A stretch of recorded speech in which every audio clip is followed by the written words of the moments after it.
Good evening and welcome to Nox Mente. Tonight's guest is Jason Louv. Jason's work has explored the outer reaches of human culture and possibility through both science fiction and journalistic expeditions in some of the world's strangest belief systems. He runs the blog Ultraculture, teaches at magic.me, and has written for Boing Boing, Vice News, Esquire Online, Dangerous Minds, and many more. Counterculture publishing legend Are You Serious from Mondo 2000 called him, quote, one of humanity's best mutant scouts on the frontiers of human experience, unquote. Jason, welcome to the show.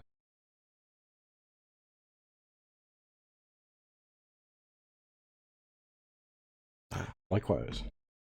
Been looking forward to this. Hopefully there are no YouTube gremlins because we were just dealing with them. No, there's just me forgetting to turn your mics on. Oh my goodness. It's the last death thralls of a retrograde Mercury. Always the worst. Oh, that must be it. Yeah. YouTube is twitchy. But you know, when you think about, I forget the stat, but when there's millions and millions of hours of video uploaded every day, and right. That's never been possible or never happened in all of history. It's even in my lifetime. I remember when there were, when it was just broadcast television. I remember when cable was a big deal. So, we can't totally fault YouTube for not being able to catch up with the unstoppable curve of human evolution. It is astounding. And this is the good side of tech. This right here, it's like completely, utterly magical to other periods of time. Here we are looking at they're not black now, but the black screens and interacting live time. The black cubes. Mm-hmm. Yeah, absolutely. I think that, obviously I'm fascinated and obsessed with technology, but I think that technology, particularly now, it makes possible all of the things that you read about in old magical grimoires. And in a way, I think that magic is our best language for understanding the world we live in right now, because we live in a world that runs as if by magic. I mean, I can go outside it's like I live in a sorcerer's world now just because of technology. I mean, obviously because of magic also, but it's like I can go outside and summon a magic carpet, also known as a Uber. Yes. My house is like, what's that Fantasia, the Sorcerer's Apprentice with Mickey Mouse, because I've got floor cleaning robots. Right. Going around, I have this conversation. I can broadcast my thoughts to the entire planet, at a fraction of a second, on social media, and it's unbelievable. It's so true. It's so true, though. It is, and it's exciting. I do kind of worry about like 5G and stuff like that, but that's another conversation another day. I'm curious about that. Have there been any studies that have come out on 5G? Because it's like, are we going to all be microwaving ourselves when they start? I haven't seen any official studies on it. Well, it's not been rolled out like this, so there's, we'll have to wait 20 years. But you'd think there'd be, a couple years of scientific study before they started rolling it out. But they haven't done that. But we know that those waves are not conducive to human flesh, our organic matter. They move right through and they're damaging. So that's some of the spectrums, even up in the V2K range, the voice to skull technology range. Yeah. So there's reason to pause. There was a thing recently, and I don't remember the exact details, so I might get it slightly wrong, but they proved, or they showed pretty conclusively, that the cell phone industry, big cell phone, knew fairly early on that cell phones did play a causative role in brain cancer, and they kind of did a Philip Morris on it, where they brushed it under the carpet, even though they knew, People don't give up their phones. It's funny, like one of my friends just died from brain cancer. She's in her, I think she just turned 50, but she had this tumor for 20 years. Ironically, that's when she got her phone, and she never used earbuds. So it's not a scientific thing, but it's interesting that it was on that side of her brain, right behind her ear, and started at the same time, and she was always on the phone. This is her business with doing stuff. So, interesting. I don't know. Wow. So what can let's dive into Nox Mente. It's Okay. electromagnetic frequency food for thought. Yes. Fodder for the old time churning wheel. So Jason, tell us about the earliest part of your life that you remember, and the details that stick out. So, all the stuff like pop culture, like what entertained you. Could be board games, could be cartoons, could be building forts in the woods. Were you around the woods? Were you in the city? Yeah, no, I was always around nature for sure. I mean, I grew up in the 80s and in Southern California, and I was always around nature, but also always around technology. I think I got my first computer. I got a Mac 512. If anyone's old enough to remember that, it was the first, second. It was before the Mac Plus. My family had one in, I think, 1985. I had one too. And cost like $5,000 with the printer, right? Well, I wasn't paying for it. So had the floppy drive in the front, 128K. Yeah, and it was, and I think, it was 1985, maybe it was 1986 because I was 5, and I went into, I've lived in the Macintosh operating system ever since, essentially, but I was, immersed in, reading nonstop. I taught myself to read when I was 2. And my whole life has been consumed with reading and writing ever since. I think and in a way, and also early on, I became, because I was a reader, and because I was reading comics, and I love the X-Men, I love Ninja Turtles, like the idea of mutation, the idea that there could be future beneficial mutations of humanity. This idea fascinated me very, very much, very early on. And I very consciously decided, I think at an early age, that that's what I wanted to do with my life. I wanted to assist in the evolution of humanity, or because I wanted to be in the X-Men, I love because that. I felt different, and I wanted, mutant friends who were different also. Nothing wrong. Were you an only child? No. I am the oldest child, though. So, so you spent the time in the woods and you loved nature. Were you out there were you building forts? Like, how much time did you have? I'm trying to get at, like, maybe the bigger symbol for your unconscious. Was it the woods? Well, water? We might be here for a while, because remember, I'm a practicing magician. So as am I. we're gonna have to sit here going through the whole of Liber 777. I'm good at amending and keeping it moving. Well, I'll tell you one story, right? Which is that when I grew up, I spent a lot of time digging. I was fascinated with archaeology, and I spent a lot of time digging for artifacts in the woods. And I became fascinated with the idea of uncovering mysteries and uncovering things that other people didn't know to look for.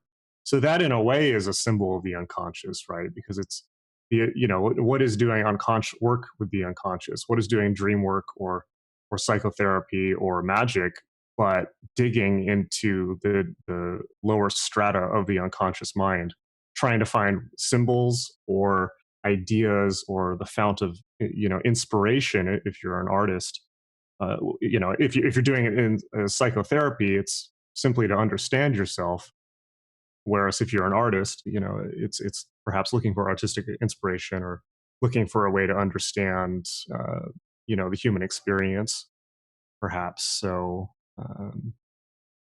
yeah, but I mean, I think like most people who are interested in this type of thing, I was a pretty solitary and imaginative kid. I mean, I spent most of my time either in nature or in the world of the imagination. So that's excellent. And it's I agree. I think there's nothing more pertinent to talking about the unconscious than actually digging in the dirt. It's a straightforward thing, but a lot of times, people grow up in cities and not. So it's good to see where one comes from Were you born into any particular religious practice in your house? No, I mean, my family was nominally Christian. I think we went to church like maybe 3 times when I was a kid. And so that's what happens when you don't, when you know, that's what happens when the liberals raise their children without religion. They turn into sorcerers and witch doctors like myself. So there's a certain extent to which the right is correct, you know. Sometimes I look around my life, particularly in my 20s when I was spending a lot of time in occult groups and things like that, and trying to be, you know, the Prince of Darkness and gother than everyone else. You know, there would be times when I look around, like I'm living in a Jack Chick tract. Like literally, my comic book is a Jack Chick tract, and Jack Chick was right about pretty much everything.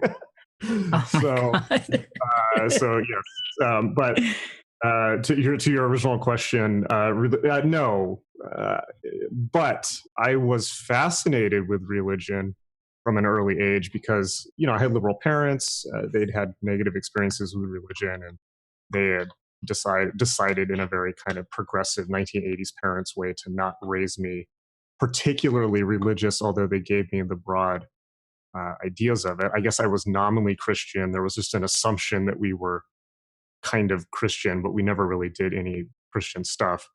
But I had a fascination with religion, particularly the Book of Revelation. Go figure. The juicy stuff. Right. I had a family relative who gave me saw that I was being raised by a godless liberal family, and I think gave me a copy of the Bible and an illustrated version of the Bible for kids. And, you know, everything was just boring to me. It was like, but except for the Book of Revelation, because that's the book that has monsters in it. Right? It's like sea monsters and things like that. Action. Yeah. The symbols the symbols are amazing in that book, by the way. Right. And so I became fascinated with the idea of the beast and Babylon and all that good stuff, you know, Leviathan. And I think also the numerology. I remember becoming very fascinated with the numbers, the numerology and the codes in Revelation. And, you know, of course, I've just done this book, John Dee and the Empire of Angels, which is almost 600 pages on how that book has shaped the last 500 years of world history. Because I think that it's interesting having that upbringing, because, you know, my default reality is kind of secular liberalism. So I can have, but by the same token, I've spent my entire life immersing myself in religion and going through every type of religious system that I could find.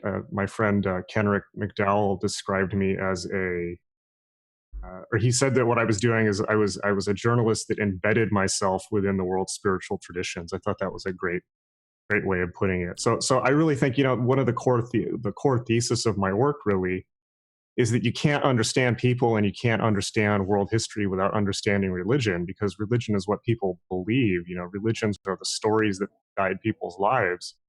And so, yeah, although I wasn't raised particularly religious, you know, it's like my life has become consumed with trying to understand that, you know, not just religion, but obviously esoteric, magical, and the esoteric side of religion. Because I think it's just fascinating to me. It is very much so. In one way, I can look at this and say, since you're a technology journalist, you dig into different texts, you aggregate knowledge on all the different technologies that are out there. You probably at some level view magic as technology. Personally, I do. So, and I see religions as APIs to that magic, if you will. So explain how that works? I'm curious. Well, the religion is the same as the study of it's the same. It's its own type of magic, you know, like Christian magic. That's the religion keeps that all together. Christian magic and Hebrew magic for Jewish religion. Everybody's got their own magic, right? But it's just their method of accessing the system that everyone has access to. I think it's just a far more focused look at. I didn't mean to hijack the conversation this way. I thought you probably had this viewpoint, but Well, I'm curious. So if the religion is the API, that means that the religion is like the interface between the public, the great unwashed, as it were, and Hmm. the people who are actually doing the esoteric practices. Is that kind of what you mean? Pretty much. Okay, interesting. Yeah. Well, yeah. I mean, if you look at any of these things, it's true for anything. I mean, it's like a small handful of the people. Only a small handful of people actually do the work of keeping human civilization afloat, and everyone else benefits from that work for the Mm. most part. Although everyone, of course, is interdependent and everyone is required to keep the whole system going. The broad majority of people throughout world history have not had the time and resources to plunge into the unconscious or the esoteric world. It's just not feasible. You look at a place like Tibet, which arguably the Tibetan Buddhists did more to explore the realms of consciousness than perhaps anyone else in a more concerted and organized and methodical way. Hmm. Tibet was essentially, a feudal society that was set up to support a priesthood caste, Right. right? And it was kind of like, feudalism in the Middle Ages, but set up to support, psychonauts in a way. I mean, I don't want to mangle the history of this, Well, I would look at the but Druids that way for sure. The Druids were the psychonauts. okay. Or any of these other cultures, Any it's always been for a shamans. privileged release. It's always been for a privileged elite. And sometimes that elite just means that those people are there to facilitate the experience of everyone else. In the case of a shaman, or, a shaman is just like a family doctor in a way, they're there to, so it's a job. It's a job title. True, Hmm. true. But as the spiritual representative of a tribe, that's the connotation I meant. I'm not sure what you mean. Well, in some cultures, the shaman are the priest of the tribe, if you will. People will go to them for advice, for help, for psychological help. They're the Sure, psychologist, And if it's too, sure, sometimes you need to get in that sweat lodge for a while. sure. But I guess there's I'm also, just getting at the power dynamic there. Sometimes some cultures place psychonauts in a heightened place of social privilege, and in some cultures they're seen as just another specialist. there's also the aspect of those that are born to it, and the elders often, well, part of the role is keeping your eye on who's born to this particular work, that goes outside of this societal structure to access what is outside the circle essentially and bring it back in. Yeah, absolutely. One of the interesting things about studying these things and also doing a lot of travel is, I was thinking about this last night actually. When we look at other cultures and we look at the rituals and shamanism of other cultures, they seem very it seems very different and strange to us.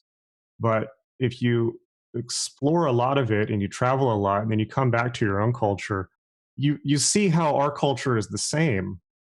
It's like it's for instance, I mean, we don't have shamans per se, but we have we have psychologists, we have all types of mental health specialists, we have artists, we have um, musicians, and of course now that role has been expanded so much because of the internet. And so, I mean, I'm obviously not the first person to make this analogy, but at the beginning of history, there was only one specialist, and that was the tribal shaman, right? And as time went on, it became many specialists. So then there were, that role was split up. So there was the doctor, the psychologist, the apothecary, the herbalist, the pharmacist. All those roles were split up, and everyone got a little piece of the shaman's cloak. But it's always fascinating to me how our culture is also immersed in uh, rituals and superstitious thought and um, magic ritual, and we just don't see it because we're too close up to it. I mean, funerals, high school graduations, little moments of commemoration, all of this stuff. I mean, our culture is just as immersed in ritual and magical thinking as any other. And it's often said that our culture is cut off from spirit, and people kind of make this glib Alan Watts type kind of point, like saying that, oh, like the West is not spiritual and we've lost our spirituality. At this point in my life, I don't actually think it's true. I think that we just don't see it because we're too close up to it. You know, it becomes easier to see in other cultures because we like to fetishize the other, you know. I 100% agree. And just backing up on that a bit, I have always thought that it is very important to get out of your nest, get out of where you come from, and go out into the world. It's very important. So many people don't do it. It's amazing. And I think no matter what, no matter how many books you read, no matter how much meditation you do, no matter how much dream work and now internet looking and video surfing, it's just not the same as physically leaving the nest and going out where things are unsafe, possibly, or new, exciting. The world opens up, and the more places you go, the more it opens up. And the more it opens up, as you said, the more you see when you come back these same dynamics. We definitely are a society based on ritual. I mean, it starts with the first one, your birthday. Yeah. I mean, you come in and you're immediately immersed in that rite. Just the coming rite of out birth. of the womb is a ritual. The whole, so, all the that medical we honor stuff that here. happens around it, all that, you know, the first slap on the back, the taking of the footprint, it's all ritual, I would argue. Yeah, everything. Human life is ritual. I mean, like I you know, when I first started getting interested in magic, I, you know, was bought into all the kind of Crowley ideas about it and gas magic and all that. But my viewpoint of magic at this point is, you know, I like to say it's an emergent property of just being conscious. It's an emergent property of human consciousness. And what I mean by that is human beings are pattern creating animals. They're ritual creating animals. Our role in a way is we're the time binding animal. Our role is to make meaning out of chaos by imposing meaning on it. And of course, there's no ultimate truth, but we have to impose meaning on our experience in order to structure it. And in a way, that's what we do. In the same way that a spider weaves a web or a snail, you know, assembles a shell, human beings create meaning. We weave nets of meaning around everything around us. And the way that we do that is through ritual. I mean, it's through story and ritual. And that's what magic is. And it's not something, you know, like people who get into magic have this idea. It's like, oh, you level up as a magician. Like, I'm a level 10 warlock, you know, like that type of thing, you know, the tree of life. Yeah. Are you? And oh, well, I would hope you'd be higher level by now. At least, well, I mean, you know, and if you want to count the spheres of the tree of life, what level system are we playing? World of Warcraft, D&D. Which dice are we rolling? Wait, the level cap on WoW went up to 120. First edition, Pathfinder. Yeah, no, well, yeah. So you choose. You know, I'm the highest level in all systems. I assure you. Nice. The great I am.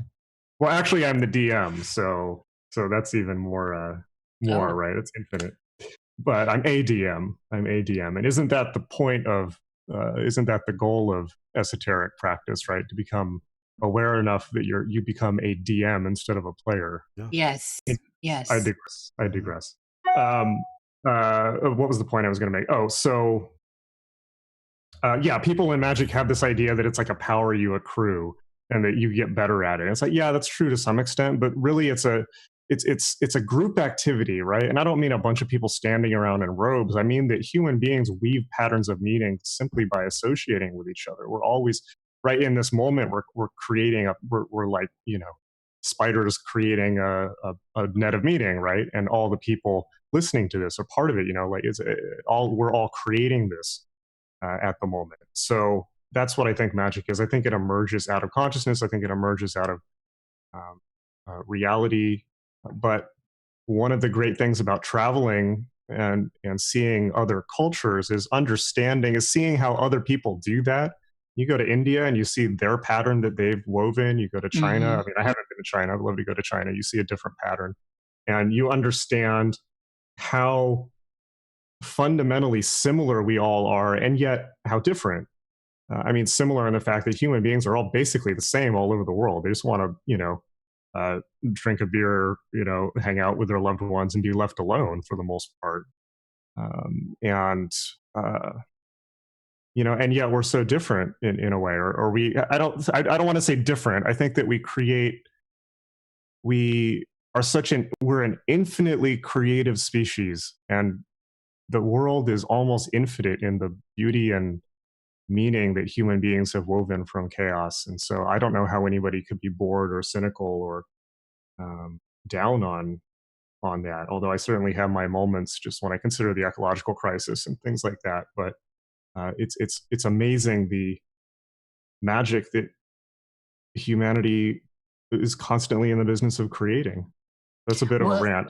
Yeah, this is, but it is exactly why, speaking of and talking about dreams, is dreams like birth and death are kind of like a leveling ground. We all have the opportunity every time we close our eyes. And then, I mean, we could go into way esoteric and talk about waking and within the dream here and now. But for simplicity's sake, it is a leveler, and we all have an opportunity. We all have our experiences, and there's 1,000,001 ways to interpret what's going on. And in that, in your earliest childhood, do you have any recall of early dreams you had had? I'd really have to think about it. Not to the top of my head. I'd really have to go back and do some digging. When you were young, do you recall? So this is in general. Do you recall ever having like night terrors or nightmares? Yeah, I'm sure I must have, but not anything that was overwhelming. I don't think. You know, I mean, we're talking what, 30 years ago now, at least. So, Were you ever did you ever have a thing with like in the basement or under the bed, in the closet, all that kind of stuff? Like that kind of, did you scare easily or creep yourself out? It's a better way to put it, I think. No, I was, but what I was and still am is preternaturally concerned with the passing of time. Right? Would you elaborate? This was always the most disturbing thing to me. That time is to everything. A time erodes everything, and nothing can escape it. And right. I was constantly aware of the flux-like nature of existence, and the fact that no matter what you do, it will erode and be forgotten. Mm-hmm. And that's, becoming aware of that is very existentially disconcerting, particularly at a young age, but as an adult too. I'm always reminded of the scene. I mean, it's almost a cliche, but the scene in The Seventh Seal, the Ingmar Bergman movie, where Max Sydow is playing chess with death. It's one of the best, depictions of the human experience probably ever by any artist. I agree. And I mean, that's what it is. And it's fascinating to me, particularly the Buddhist perspective, or the magical perspective, or the Taoist perspective, is understanding that and coming to terms with it. I mean, this is like one of the most important things for becoming a mature adult, in my opinion, because once you understand that, and you understand that it's inescapable, most of what human beings do becomes comical. I mean, it's like, look how hard people try to convince other people that they exist, whether it's through doing something great and noticeable with their life, or becoming some great politician, or Donald Trump, or becoming a school shooter, or something so destructive that other people have to notice them. It's like I see those all as futile attempts to escape oblivion, to escape the inescapable, which is the fact that time erodes everything. And all of this will be forgotten very quickly. It's like, how many people do we remember from the 19th century? How many? Name me 5 great artists from the 19th century. Well, I could pontificate on that, but I'm a trained artist and live as an artist, so I'm not your normal Joe there. Okay. So it would be more challenging for me to do artists, but name me 5 great writers from the 19th century. Oh, geez. All right. Oh, the on the spot stuff is crazy, but Hess, right? No, Good Lord. Hess was 20th century. Jules Verne. Wasn't he? I thought he was 1890s. H.G. Wells. H.G. Wells. He might have had some, I believe Herman had, I'm going to wiki it real quick. I thought it was 1890s. Wordsworth, Longfellow. I thought Poe was 1890s. Poe. Hess was born 1877, but he didn't start writing until 1904. But still, he's of that period. Anyway, Longfellow, Wordsworth. I'm still including Hess because I love him so much. Oh geez, was Conrad 1890s or is he later? Yeah, Conrad was. Well, that's a good question. He might have. Joseph Conrad. Let's look. Period. He first started writing. I think his first book was 1895. Yeah. So Heart of Darkness. Heart of Darkness is brilliant. I read a book a week still. Not your latest book. It's gonna take me a minute, but I'm an avid reader, and so I don't know. So great. So we're in an intellectual elite then. So, but still, I mean, it's still even for but so this is even makes the point even stronger, right? So if even for educated people to try and remember 5 great writers of the 19th century is, it's not, it's not trivial. And now I think about any performing arts field, any artistic field or business. I mean, think how much jealousy and anger people have towards each other and how everyone is competing to be the greatest and to be remembered, Mm-hmm. And people die and they're gone and they're forgotten, it's like. It's so surface. I try not, at this point in my life, I actually try not to be judgmental. I, of course, have been there. And now I'm just trying to respect everyone's process. But it's this idea can get me down sometimes with my own work. Like and you know this, and I think anyone that's creating that also sees the nature of everything eventually fades away and goes away, will go away at some point. And that it seems nihilistic or futile. However, in the end, it's about you and your personal work, your personal engine, furnace. And so that's where I find my will to continue creatively, personally.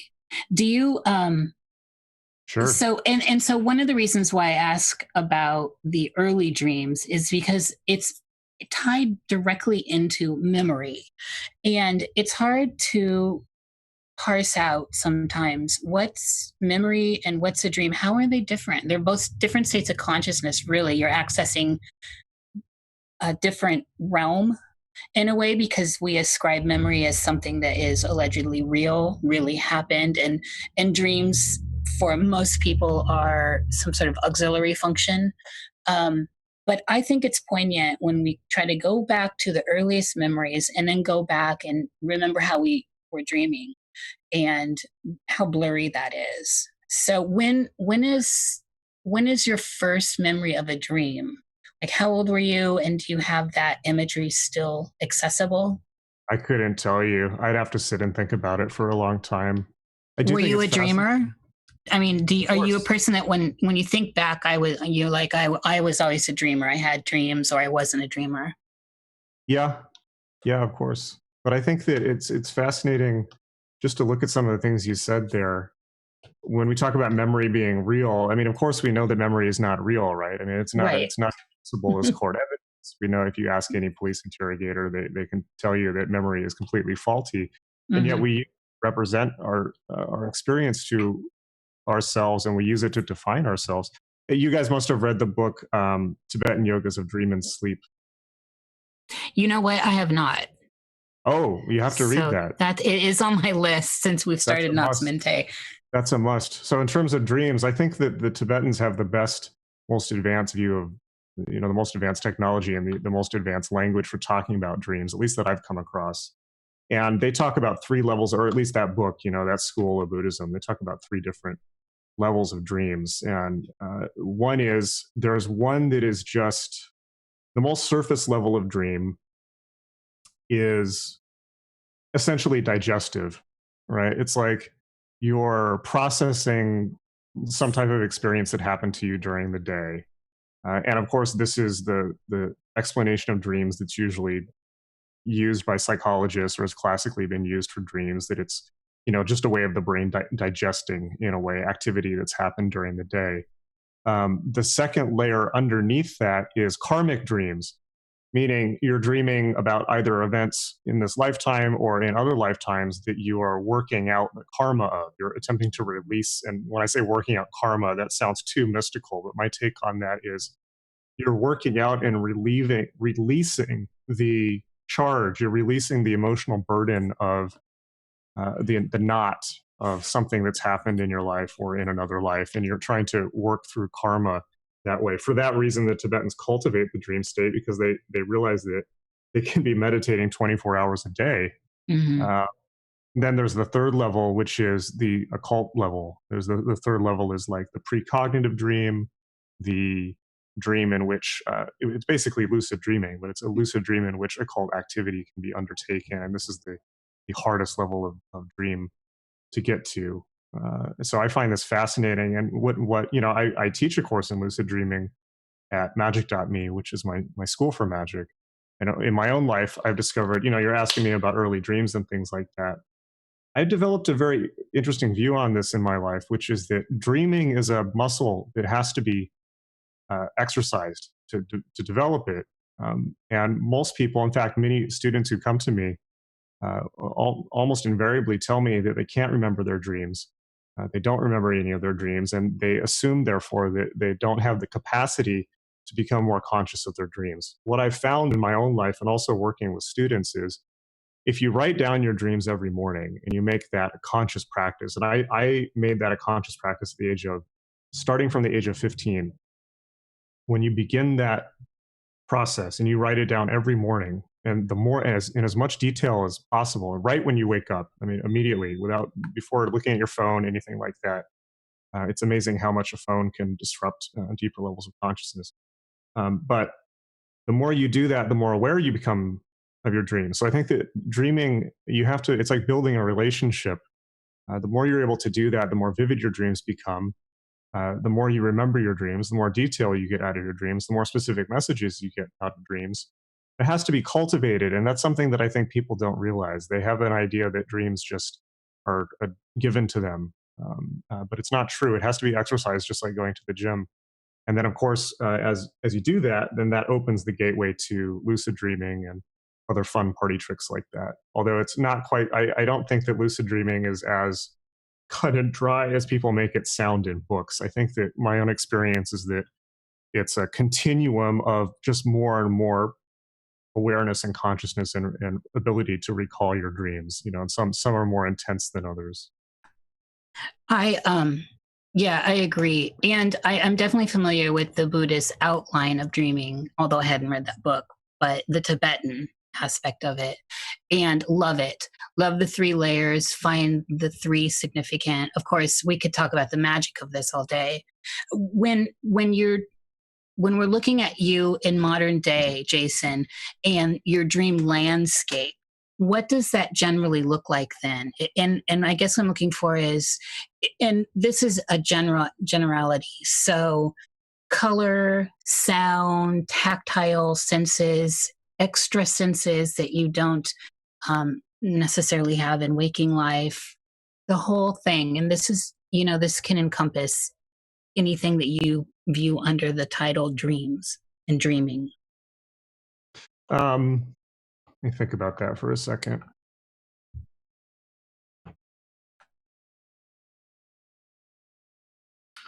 My dreams are a workspace for me. They're incredibly precise in nature and tend to be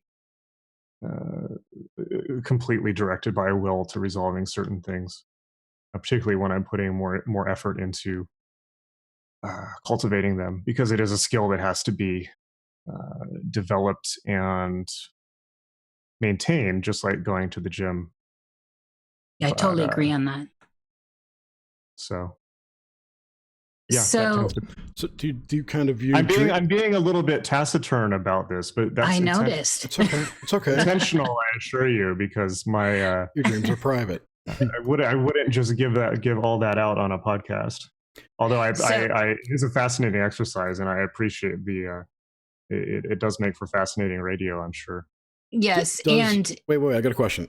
Okay. Would you agree then that you use your dream space as a scratch pad or a workspace, work desk, virtual reality, whatever, to work on what you're manifesting in the physical, something like that? I use it for all kinds of things. Yeah. Would that be one aspect, though? That would be telling. Okay. No, I know other people that do that, and I know that I have a feeling that that's natural human nature to do that. I think that the dream plane can be used for almost anything, because any human activity, because it's also the world in which we're free from the constraints of the physical body. What is the line? So we'll avoid talking about your personal dreams, and that's totally fine. But talking about dreams in general should be fine. And so what's the line between waking life and, say, high lucidity? I come from a standpoint, just to give this a little an anchor, that I'm trying to get away, like Gordon White also says this, away from some of the old school language wrapped around it, because it seems in the modern vocabulary a little bit outdated and confusing. I think that out of body, I think it's all states of lucidity. And so even a high out of body experience where you're having a non-local kind of thing is still a state of lucidity. So where is the line? Where's the line for you in this waking life and, say, an extremely high lucid dream where you're completely awake and aware within that space? Which one has more of a reality, if there is a way to present that? I'm a little bit confused about your question. Do you mean in waking life? You're saying waking, so do you mean in while you're awake or while you're asleep? Well, for me, the line is blurry. So while you're asleep and you're having a high state of lucidity, that is where everything is pretty much as tangible and real as this, although regular flavor of the dream, things are more fantastic for me. At least I can fly, and I can do things that for some reason I tell myself here in waking life that I'm unable to do, like flying. So what's the more real experience for you, waking life or, say, a high lucidity dream where you're completely awake within it? Okay, so when you say waking life, you mean just standard day-to-day consciousness? Us talking right now, yeah. Okay, and when you say lucid dream, you mean being awake in a dream? Yes. And the question is, which one feels more real? Yeah, I mean, how do you... So I guess that's the simplest way to ask it, but how do you parse that out? Because, again, to anchor it within my experience, when I'm having an extremely lucid, awake within the dreamer loves the dream experience, it is as tangible as this. If I cut myself, I have a sensation, right? And I can have interactions with other things, and there are consequences, even though I have a new set of abilities I can pop out or in, but there's still a rippling effect within that dreamscape. Well, there's one interesting distinction there, which is, I mean, by definition, if you're in a lucid dream, you're aware that you're dreaming. Whereas, I mean, you have to be in order to become lucid. Whereas in waking life, we're almost never conscious.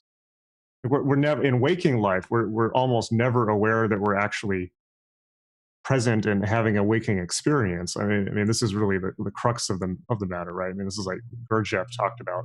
This is why Gurdjieff said humanity is asleep, or humanity is like walking robots, because except in moments of heightened consciousness, however you get there, whether it's through ritual or extreme exercise works for some people, or in moments of trauma, moments of certainly like car accidents and things like that, definitely pierce the veil of the waking state. But we underestimate how awake we really, or excuse me, we overestimate how awake we really are for most of the waking day. This is the whole reason why exercises at self-remembering are so important. So the other difference is, so with the lucid dreaming, there's a certain meta level of awareness, you're aware that it's a lucid dream, and therefore, by definition, aware that it's not quote unquote real. Also, unless we want to be philosophical about that point, but also in the lucid dreaming state, there's usually much less of a sense of a physicality, or focus is not quite so. Focus can be omnidirectional.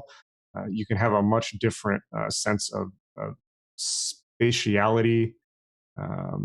Things behave like a cartoon, right, instead of physical reality. So the quality of the dream state is much different, and of course much more nonlinear. Although I would again say that we very much overestimate the linearity of our waking experience. So there's some interesting threads to pull on there, and I've often thought that one of the most fascinating things about lucid dreaming and the quest to wake up in your dreams, which is really kind of a novelty in a way, is that it's a fascinating metaphor for how we approach our waking life. Can we wake up within our waking life? Right? If we can wake up in the dream state, can we wake up while we're awake? That, for me, is the real question. I think that's one of the goals. I agree. So I'm on the same page with you, but I also realize, so when I'm asking you questions, I guess I'm coming at it not from the common person who views dreams as just the auxiliary function, or just the shuffling of the defragging of the day and nothing more, and considers this waking life the full experience. And even though that we are technically in cycles of sleep and lucidity, all day long. So yeah, I agree with you there. I wonder, are you willing to speak about having any kind of experiences? Do you? So it doesn't have to be your experiences. What do you think about having experiences with other entities in the dreamscape that are not you, not part of your own unconscious or your own pinnings, your own stuff? Oh yeah, no, I think it's quite possible, and in a way, this is. Well, it's the same question as psychedelics, right? In a way, right? So people take psychedelics and experience what appear to be non-local consciousnesses, right? And whether those are non-local, human-seeming consciousnesses, or non-local, non-human consciousnesses. It's like people in the dream state interact with things that appear to be beings, right? In a way, we do in the waking world too. All you have to do to experience that is look at a wall socket, and you will become face to face with. You know what I mean? It's like a good example. Yeah, I mean, human beings are doing this constantly. It's interesting to me how people push so hard and struggle so hard to access what they believe are the occult and magical dimensions of reality, right? And they assume that it's something that you have to work really hard to get to. Like you have to do enough yoga, enough meditation, enough ritual, memorize enough stuff out of books. But it's not like that at all. All that stuff does is help you structure what's already there. I mean, magic, in my way of thinking, is a language for seeing what's right in front of our face. And I love I'm sure you guys remember the magic eye paintings from the 90s. Oh, right? Yeah. You have to kind of like cross your eyes to get it. Yeah. Some ascended master must have come up with that, because in a way it's like, it's the perfect, it's the perfect metaphor demonstration. It's the perfect metaphor, right? Because that's what magic is. Magic is a language for seeing what's right in front of your face in a new and enchanted way. And it's the same thing with the dream state. So, yes, absolutely. That's in a way, particularly if you're a magical practitioner, you have those experiences on a regular basis. And this is why doing the classical training of ceremonial magic and things like this, it becomes so important, because it allows you to to structure those experiences, to be able to do things like banishing and invoking rituals in the dream state, or to identify the entities that you come across, or to test them, to make sure that they are what they claim to be. Magic is almost a programming language for doing that. And now the broader question is, are they real, right? And there's no answer to that question. There's also no answer to the question, is anything real? And that sounds like, again, this sounds like a kind of glib Alan Watts answer that, somebody would, some hippie demagogue would be telling you, well, leading a drum circle or something like that. Is anything actually real, man? But it turns out to be actually true. I mean, in the sense that we don't know. I mean, and the great philosophers of Western, great Western philosophers have been grinding on that topic for centuries, whereas, the Eastern philosophers kind of, just were just like, no, of course nothing's real. Get over it, long ago. Quantum mechanics is kind of backing that up too, with the whole notion of quantum foam and the string theory and all that. So when you get down to the basic building blocks of matter, there's nothing there but vibration, frequency, and light.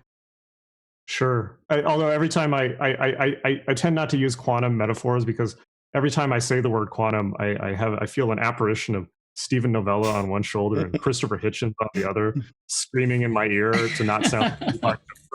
But it's a thing, yeah. But the fascinating thing to think about also is, like, we don't have we have no ability to understand anything outside of our sensory array. What we think, and this also becomes fascinating from the lens of the dream state. It's like we don't have we literally, everything we think of as consciousness is a trick that's played by our brain to assemble all that it, just data that it's scraping out of the environment with very, very rudimentary jellies, our eyes, our ears, eardrums, things like this. It's like we have very, very crude instruments to try and make sense of the world around us. And, and this becomes important also when we consider the question of the ego. The idea of that you have a personal self. The personal self is a trick of the brain. I mean, it's a very clever trick, and it's not a nasty trick, but it's assembled by the brain out of sensory input. Its best possible guess about, it's not even its best possible guess about what's going on. It's its best possible guess about how to survive given the inputted data, right? So it's almost like a virtual avatar constructed from all that stuff. Your brain keeps this virtual construction going that's your ego. Yeah, it's just a story, right? But we think that it's real, and we're hypnotized by it our whole life. And stare at it in the mirror.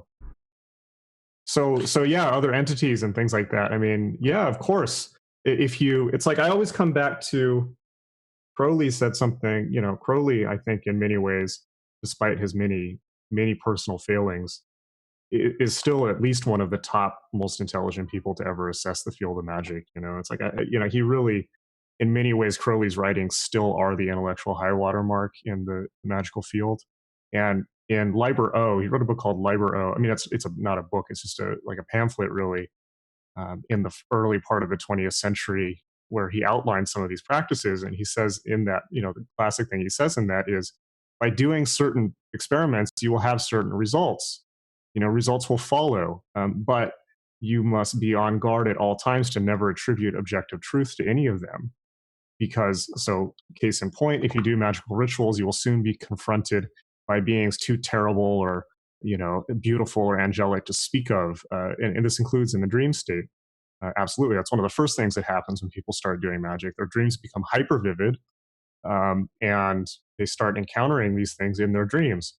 And the first mistake is to think that they're real. As soon as you think that they're real, you've made the mistake of religion, which is to attribute objective validity to, heightened experiences. And then, of course, the next thing that happens is you start trying to use them to impose a dogma on other people.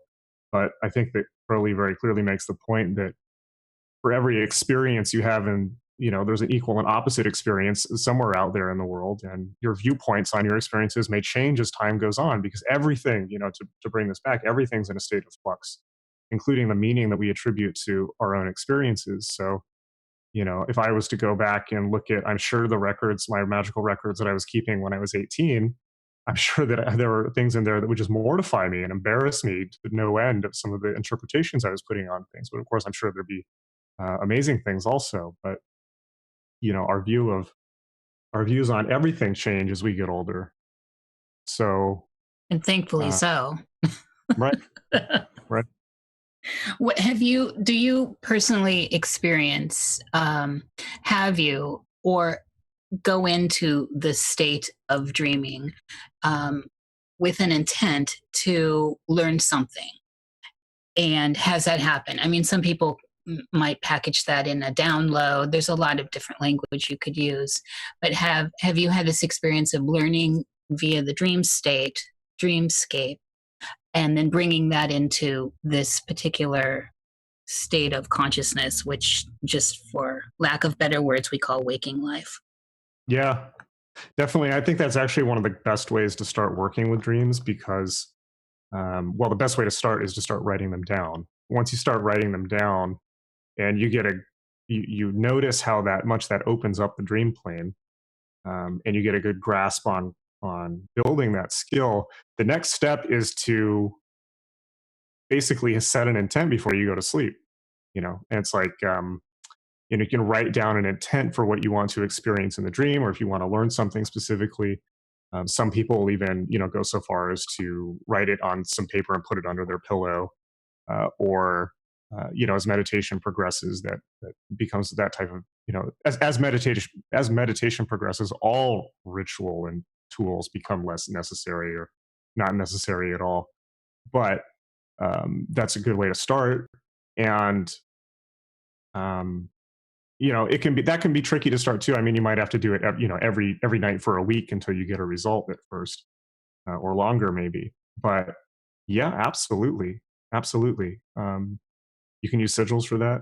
That's another interesting, you can experiment with that.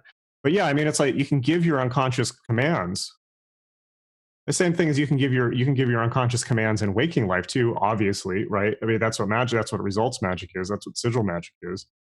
Your unconscious your unconscious is magnitudes of times more powerful in directing your experience than your conscious mind is. Your conscious mind is incredibly weak.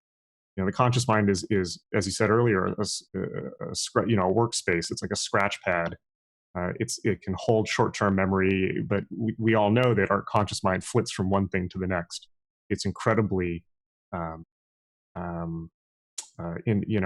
the word for it? It's incredibly hard to pin down or hard to focus. And this is the whole point of meditation.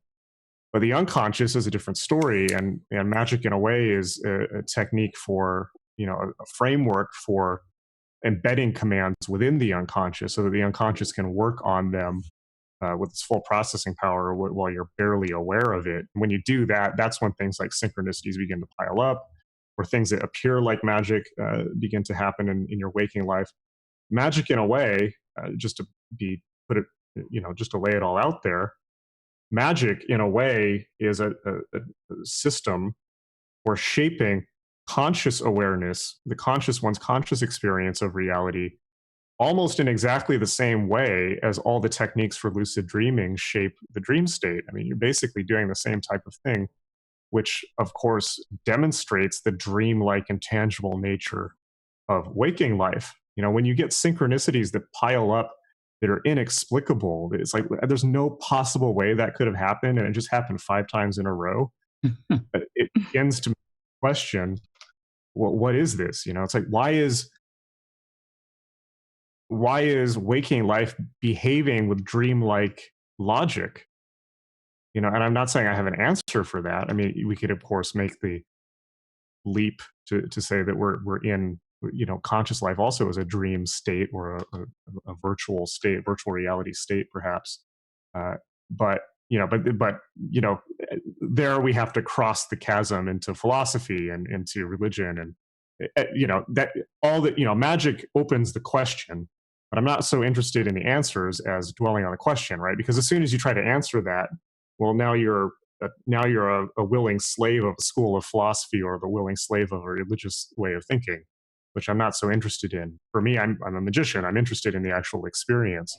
So, you know, when you're training the mind, the dream state, you're, as we're talking about, you know, you're giving commands to the unconscious mind to direct dreams, to retrieve certain information, to have, you know, and also when you're practicing lucid dreaming, for instance, you're looking for symbols and cues to remind you that you're in a dream if you're doing the mnemonic induced lucid dreaming technique, which is of course not the best technique for lucid dreaming. Wild is wake induced lucid dreaming, but magic is the same, right? It's like when you do magic, you're interacting with waking life with dream logic. You're interacting with waking life as if it were a dream, a waking dream, and hopefully becoming aware that it is a dream and becoming somewhat philosophical and standing back from that instead of overly ascribing reality to these experiences, because that way madness leads, you know, that way madness lies, as they say. It's more about, you know, I think the experimental attitude is the best to take instead of the attempting to. This is, I think, what Crowley's getting at. You know, it's like just keep experimenting, keep getting results, but don't dwell on why they're happening. Don't dwell on the why, dwell on the how, because otherwise you just start constructing a dogma, and then you become, you know, when we construct dogmas, we become slaves of them, and if we're really unlucky, then other people become slaves of them also. Absolutely. I really like what you put down about the pondering, or the process rather than the answers. And that's definitely one of our laurels here in these interactions about states of consciousness that hinge around dreaming. When we talk meditation, and that is a broad subject, and everyone, I think we naturally do it naturally happens, and then there's a lot of dogma around that as to procedures and techniques. What is the barrier? Do you see, is there a membrane between deep meditation, active imagination, and remote viewing? I know I'm throwing a lot at you. No, it's okay. So those three kinds of, again, in that terminology, waking life that you're consciously enacting, is there something similar within those states that corresponds to the state of dreaming? Okay, this is this is great. This is a really this is a core question. Okay, so let me think about this for a second. Deep meditation, deep meditation and remote viewing can be almost identical, right? Yes, Or let me put it yes. this way: when you get into deep meditation states, and when I say deep, I don't mean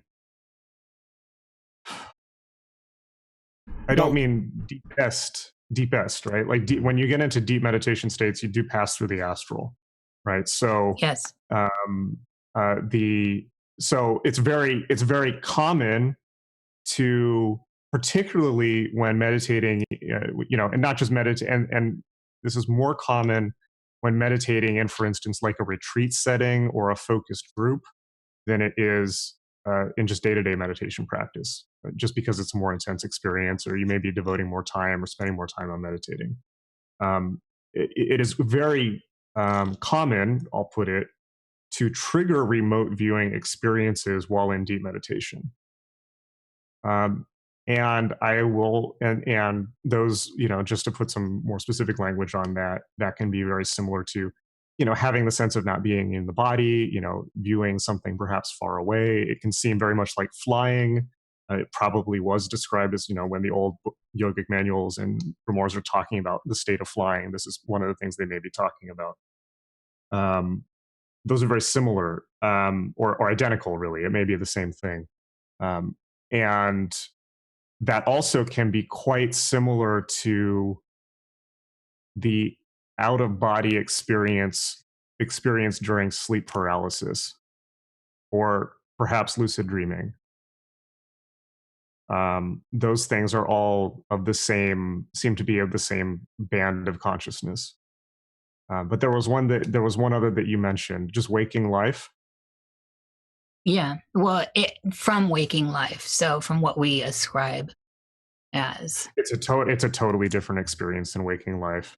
Yeah. It's not similar at all. It seems to be much higher definition. It seems to be, it's not embodied. It's a radically different, and it's so radically different, by the way, that when you experience it, it boggles the mind to think that it could be possible, right? Because you can't. By the way, that's not something that you can experience through psychedelic drugs, right? I would know by. Will you? Yeah, so would I. I love this. Will you elaborate on that aspect with the psychotropics? It's just not the same. It's a different experience, right? Okay, let me take this back. I hear, although I wouldn't know personally, ketamine. Okay, ketamine is the exception,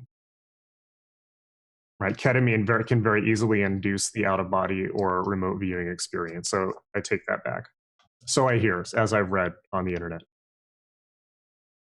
So is it all right if we stop and ponder about psychotropics for a minute in relation to states of consciousness as it ties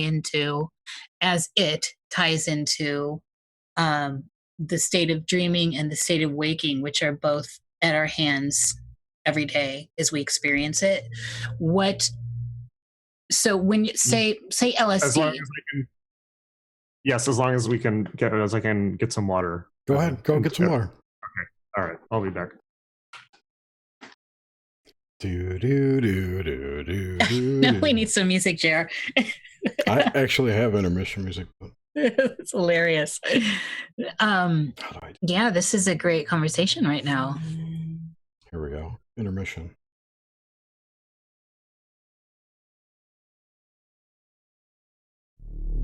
No, don't play the intro again.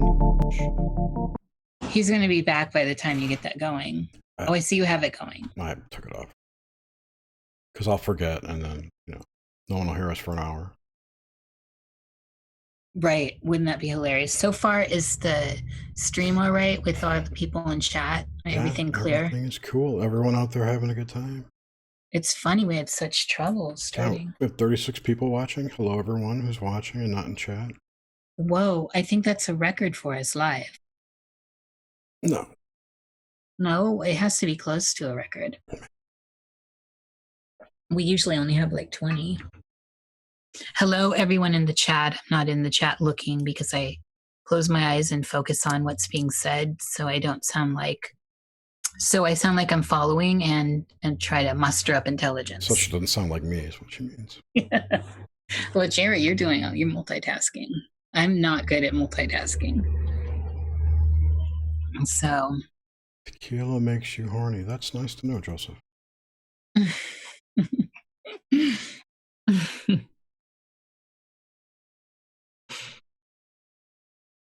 So, Jerry, who do we have on next week? Next week we have Laird Scranton. Oh, awesome. Excellent. And then in October, we have a witchy month for everyone. Yeah, we haven't told anyone yet. Well, the guests are still, I think, secret, but it's a witchy month. All right. Welcome back. We were going to queue up our intermission stuff, but we didn't. Okay, so let's move on to... Okay, so this is... For some people, this is a stretch, Jason, but because you are who you are, I'm going to present it to you. So within the paradigm of the dreamscape, where is the line between, and so I understand if we just move to lucidity with this, but where's the line between the pillars, free will and destiny, like the immovable stuff and the stuff that you have control over? How do you navigate? So is that too vague? Yes, to be honest, but let's start with it. I think that, okay, so let me just give you back my interpretation of that. You can tell me if it's correct. So do you mean that in the dream, when you're lucid in the dream state, what determines what you can change and what you can't, and can we draw broader philosophical points out of it? You're exactly on it. Okay, cool. So let me answer the second part first. Crowley not to continually go back to Crowley, but he did have some very useful ideas. One of the most useful is don't confuse the planes, right? So Crowley has this idea that when you're pursuing the magical experience, don't confuse the planes, meaning don't confuse the logic of the astral plane or the dream state with the waking reality. If you're trying to, let's say, split the atom, don't be, if you're trying to split the atom in a lab, don't use the same logic as you don't use magical logic. Don't use, they're different skill sets. Or, we've been talking about technology. It's like, different parts of a computer require different programming languages, right? So the dream state functions with magical type logic. The waking world sometimes can in the magical experience and sometimes doesn't. Sometimes the waking world requires supreme logic and rationality. I mean, you can't, you can't file your taxes with the lesser banishing ritual of the pentagram, for instance, just to be crass about it. So the broader point is, in terms of can we draw some type of broader philosophical point from the way the dream plane behaves? I'm not sure. I think that we can discover very interesting things about human consciousness, but I wouldn't be quick to ascribe, I wouldn't be quick to map the logic of the dream plane to other parts of the human experience. I would be more comfortable, I'll just put it this way, I would be more comfortable keeping it as its own thing, right? There's certainly interesting things to think about, but it's just a different part of the broader continuum of human experience. Now, in terms of what can be changed and what can't, let me think about this for a second. Usually, you get to direct the broad themes of the dream. Like you get to, but it's almost done before the dream starts, right? So there's a certain level at which you're selecting it, but it's the lucidity sometimes comes in more in the pre-selection of the experience. And sometimes that's done consciously and sometimes it's done unconsciously. And the one point that I will put on it is the better you become at dream recall and the better you become at meditation, the more directed and precise dreams become. And that even if it's not a conscious decision. So the control of the dream tends to happen before the dream starts. In the dream state, you become more, okay. I think I see more clearly what you're asking now. So as one becomes more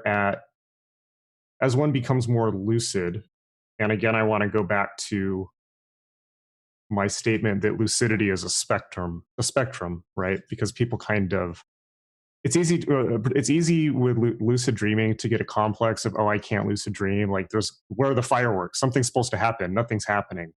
But in my experience, it's not quite like that. It's more that it's a slow continuum of bringing the whole thing from writing down your dreams to directing dreams to becoming more awake and more lucid is really one process. It's a spectrum of bringing more and more consciousness and bringing more and more conscious awareness to the dream state.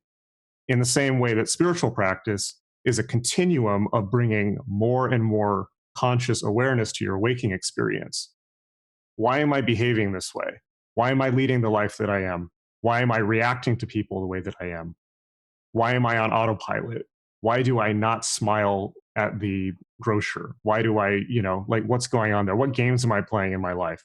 Why am I enacting patterns in relationship that are old patterns from childhood, right? Like that's the work, right? It's the work of psychotherapy. It's the work of spirituality. It's bringing more and more conscious to human awareness, because the more conscious we can become as human beings, the better we can interact with the world. We begin to interact with the world in a way that is not antagonistic, hopefully. And that's not the right word. We interact with the world in a more intelligent way and in hopefully a more compassionate way. It's the same with the dream state, right? So the whole process of cultivating lucidity. Really, it's the process of cultivating consciousness within the dream state.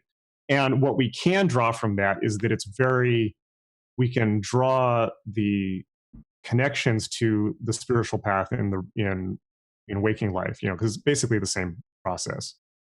Now, I think I see the crux of your question, which is, as you become more conscious, as you become more lucid, within the dream state, one appears to gain more free will, right? Will, about how the dream goes, about how to interact with the dream. More control. The first, one of the best skills is just being able to wake up out of, just being able to, if you're having a nightmare, I'm having a nightmare, I can wake up. Great. How great of a feeling is that, right? But you gain more, I think free will is a good way to put it. You gain more conscious will and you gain more conscious free will within the dream. So can you change everything? No, not really. It's more like you can kind of hedge and steer the dream. In my experience, maybe people who are crazy lucid experience it differently. But so then the question is, okay, can we tangentially draw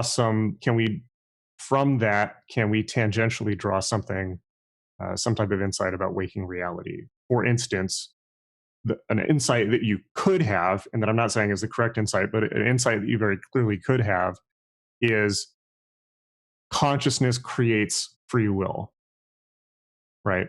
Like the more consciousness that we're able to cultivate in the dream state, and then presumably within waking life, the more consciousness we're able to bring to our experience, the more free will we at least appear to experience. Is that true? I don't know, but it's true enough that it's like operationally viable, right? It's like that you can take that philosophy and bring it to your life, and it'll work. It's operationally viable enough to the point where you could take that as a working hypothesis, right? Sure. I mean, it becomes a belief system at that point, and then you've incorporated it into your life. So your reality bubble has changed already. So everything's going to change as a result of that. Yeah. I totally get it. So with all of this as a foundation, where do you see, what is the nature of, as we might call it, and again, for easy unpacking, common terms that transcend a lot of different lines, what's the nature of the soul and spirit? And are they even separate? I can't answer that. Well, I think that, let me bounce that back, which is that, so a truism, right? Something that we've heard a lot is that the more words you have to describe something, the more precisely you can talk about it, right? So, and the example that people give is the Inuit have over something like 80 words for snow, right? And we have one word for snow, or maybe a couple, slush, ice, something like that. And so because there's a much more precise language for snow, there's a much better way to discourse about snow and talk about snow, and therefore an ability to perceive things about snow that people who don't have 80 categories for snow just are not perceiving, right? Or it's not that they're not perceiving them, they're just lumping them all into one category. So the reason I bring that up, in English, we only have a few words: soul, spirit. They're huge. I mean, spirit comes from German, Geist, right? It's like they're kind of inherited words from other languages. And that's really clumsy. And this is the flaw of the English language, and then from that we could talk about world history and the role of English in the world, and the British Empire, and all kinds of other stuff out of that. But one of the reasons why Kabbalah is so important, let me back up. there's a couple really, really good technical languages for talking about spiritual phenomena, right? One is Kabbalah. So when you use Kabbalah, you don't get spirit and soul. You get the 5 parts of the soul. You've got like the ruach, the nefesh, all these different parts. And you have a very finely graded language for talking about potentially hundreds or thousands even of aspects of human consciousness, which you can see just by picking up Liber 777, or the Golden Dawn or something like that, or just like a Gershom Scholem book or something like that. The other one is, well, there's 3. Okay, so the other really good one is Vedanta. So when we talk about like the Atman, the Purusha, in Sanskrit. Now we're talking about Sanskrit, not Hebrew. There's another very, very finely graded language for the soul and parts of the soul and parts of consciousness. Buddhism also has a very good language, and there's a couple different versions of that. Obviously, Pali, right? The original Pali Buddhist canon. There's a ton of really, really useful stuff there, and also the Tibetan and Tibetan and some of the other ones. And I think that some of the more, Buddhist logic on some of this stuff gets incredibly precise, like almost more logical than Western logic, right? Perhaps more logical. And so all of these languages were developed by psychonauts and people who were looking for their true selves. And I think that if I was just to answer your question on the face of it, I think that the best answer probably is the Buddhist answer, which is there is no soul. It doesn't exist, in the sense that, the Hinduism posits that there's an Atman, right? There's a core soul, there's a core spark of existence, something that animates consciousness. The insight of the Buddha, which really was a quantum leap in consciousness, was that it doesn't exist. It's like everything, the Buddhist way of seeing the world is that there is no, they were anti-essentialists, something that we could do with more of in our current political climate. Mm-hmm. They basically, the core insight of the Buddha was that everything is empty of inherent existence. There is no essence to anything. That what we perceive as selves and what we perceive as beings is a network, right? It's like a network of consciousness. It's like the 3 of us and all the people listening to this are only us in this instance, right? And I'm not going to be exactly the same in any other interview, or when I'm doing errands after this interview and things like that. It's going to be a different version of me. So there really is no core me, right? This was the kind of the core insight of the Buddha, is that the quest to discover oneself is folly, right? Because there's no self there. There's only a network effect of other consciousnesses. Just to overly simplify the Dharma into a few sentences. No, I totally get that. It's an interesting thought, and I've read about the Dharma, and yeah, I don't know. It's almost like you have this presentation layer. I hate to use computer terms. You have this presentation for different groups. So, like when you're at work, if you're a different person at work than you are at home, when you are with your guy friends or your lady friends, or when you're bowling, etc. Yeah. But the insight is like, but that's okay, because there's actually not anything underneath that. Right. Yeah, and that's okay, because from that insight that compassion arises, right? Mm-hmm. Because what that ultimately means is we're all a network of consciousness. There is no self that's separate from the community. It's just an illusion. Yeah. And I think that, well, let me just more practically, let me ask you, do you know anybody who has discovered this mythical holy grail of their one true self and then become, I don't know, Dr. Manhattan from Watchmen or something like that? I know someone who claims to be Dr. Manhattan, and okay. I know lots of people with lots of hubris. No, I don't. Yeah, exactly. Right. But then there's certain people, right? So there are certain people who seem to be self-actualized beings, right? Who seem to be, let's just put it this way, have found their true calling in life and in a way become more than human, right? Elon Musk. Gandhi. Okay. Elon Musk, right? But well, like all the somebody great figures, Siddhartha. I mean, we can go down the line with all those that seem to have unlocked the code. Totally. But then the question becomes, is the fact that they appear to be what they are, is it because they've discovered a true self or because they've discovered a role within society, right? What is the Buddha? The Buddha is a job.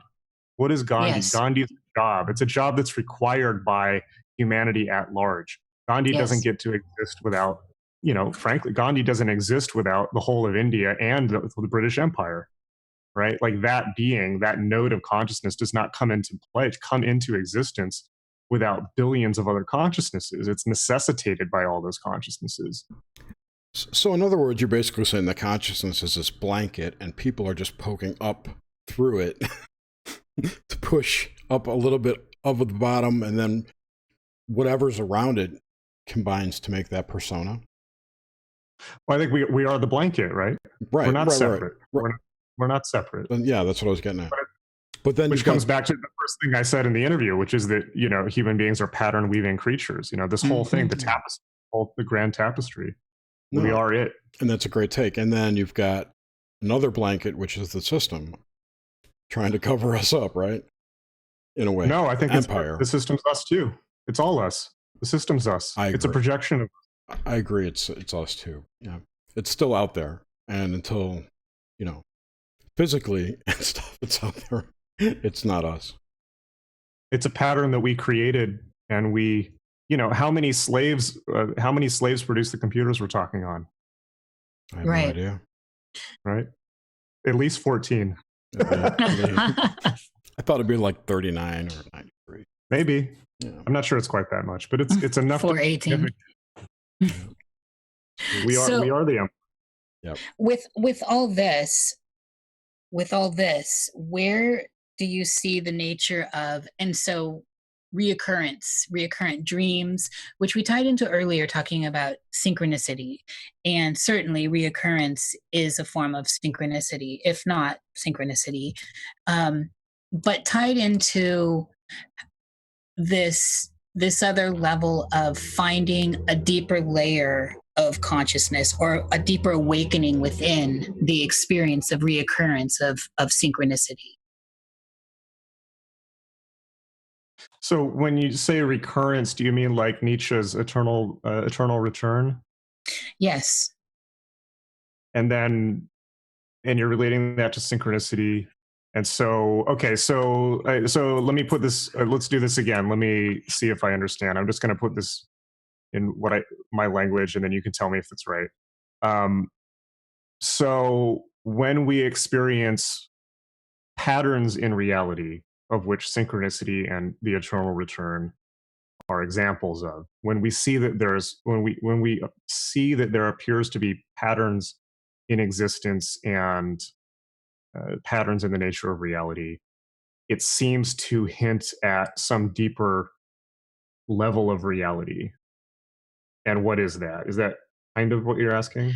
Yes, with the caveat of, are we able to use that as, say, a mechanism to awaken deeper, to somehow unlock the code a little more? Got it. Okay, perfect. Okay, so what we're talking about is Plato, right? It's like we're talking about the Platonic way of viewing the world, or Neoplatonic. The idea, and Plato basically posited, and it's mirrored in Kabbalah, or picked up later by the Kabbalah that was merged with Platonic thought in the Renaissance. Yeah.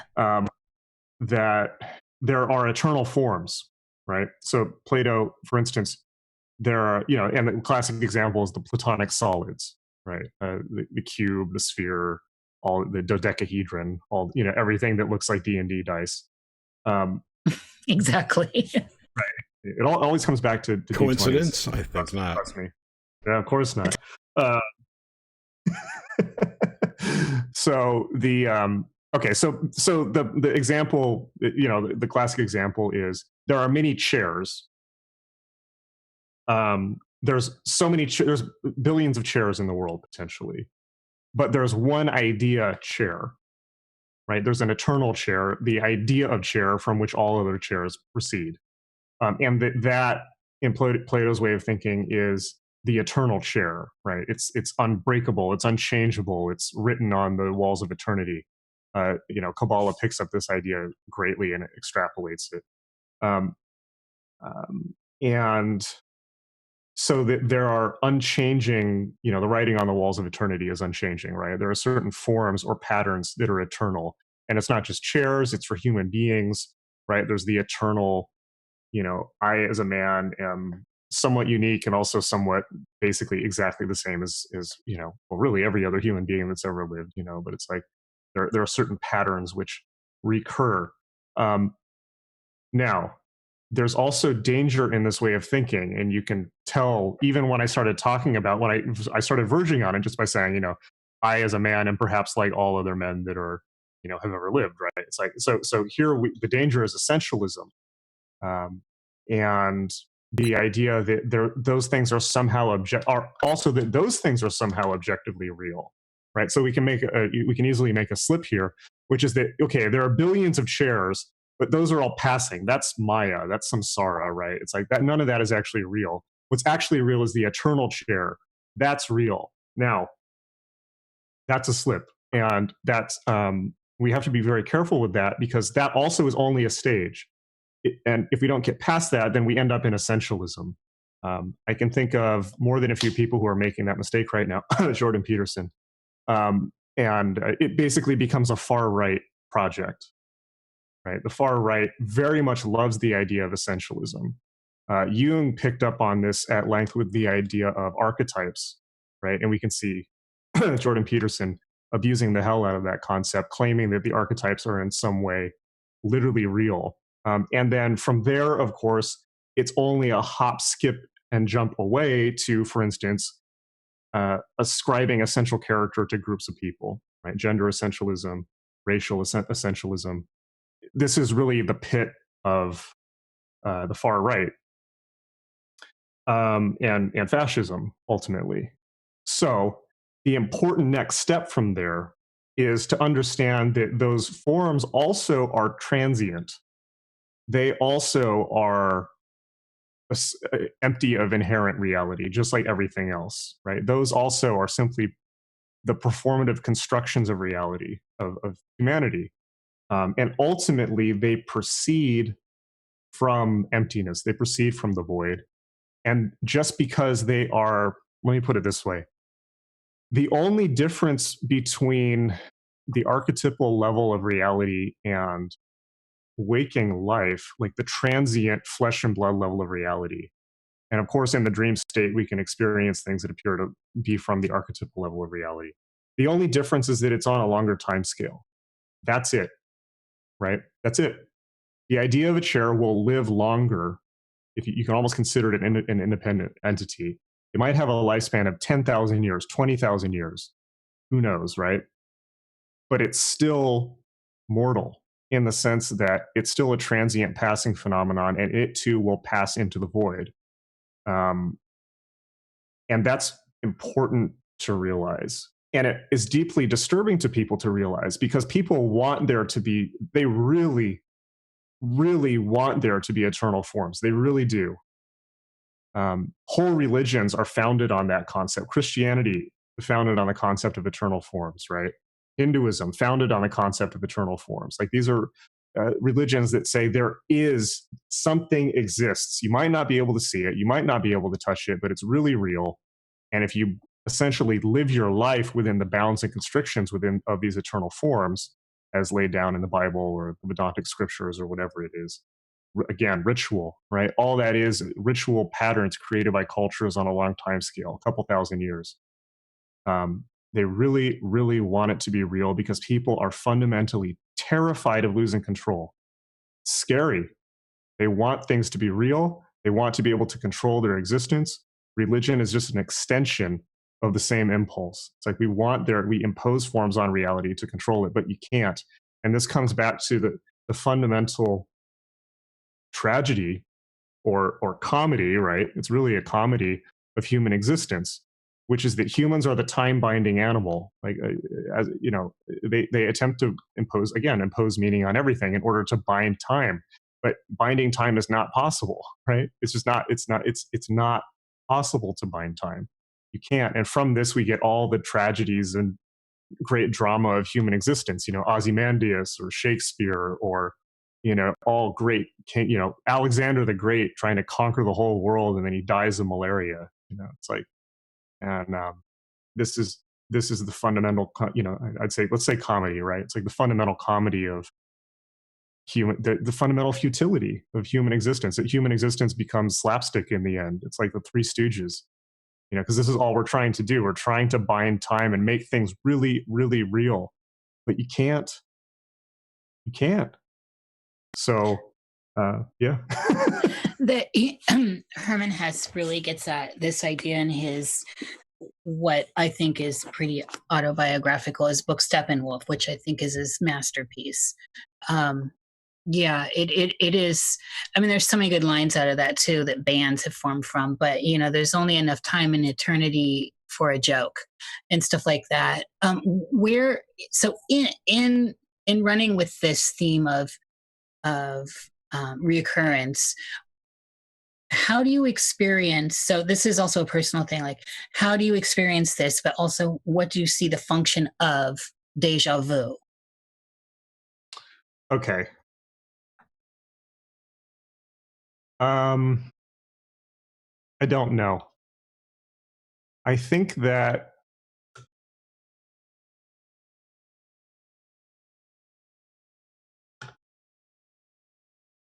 I suspect it is a marker that something fundamental about reality has changed. Right? It's I think that the Matrix theory about it is pretty good. It's like you have déjà vu when they've changed something about the Matrix. Right, and they ascribe that as something. There's trouble. Like they're onto you in the Matrix, right? That scene where Neo's going up the stairs and he sees the cat and says déjà vu.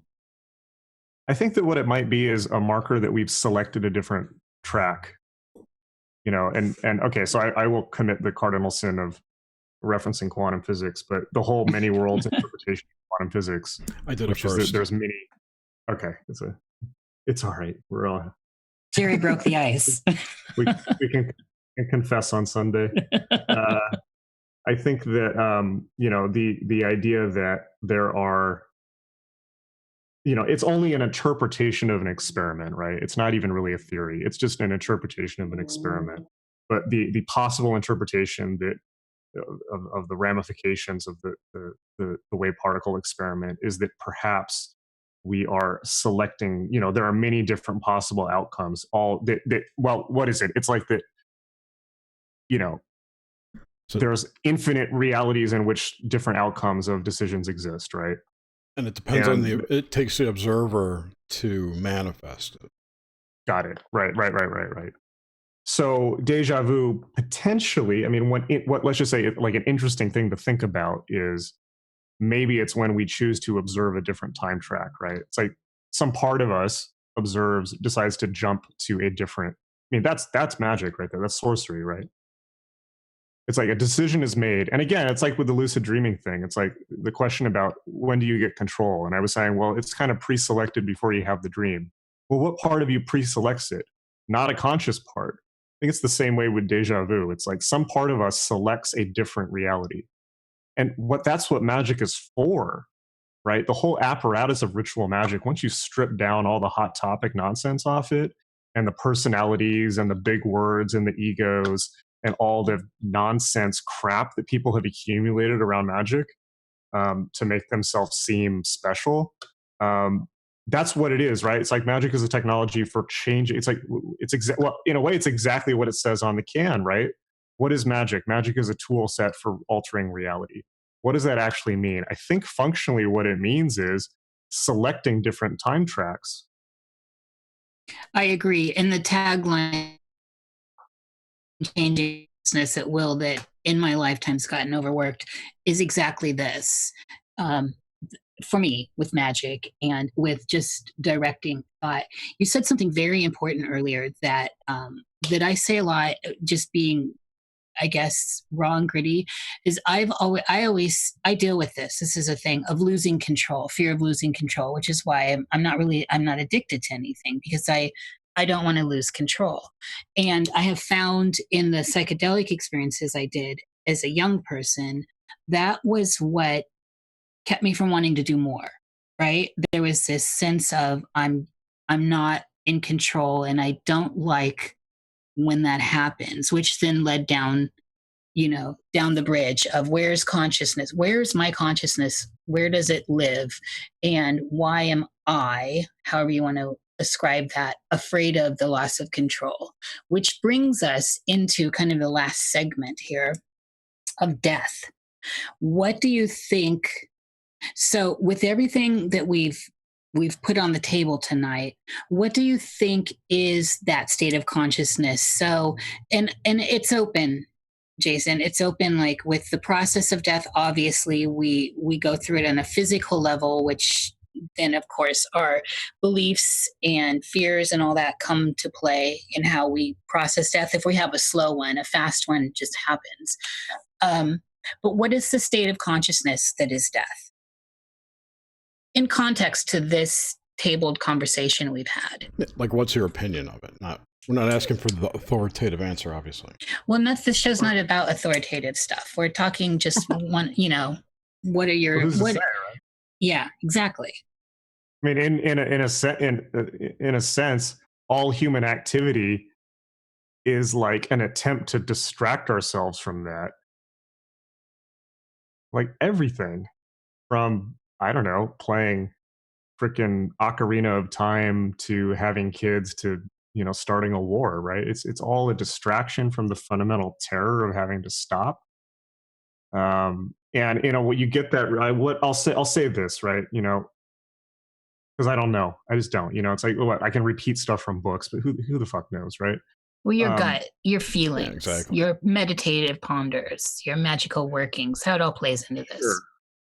Okay. Well, let me answer that in two ways.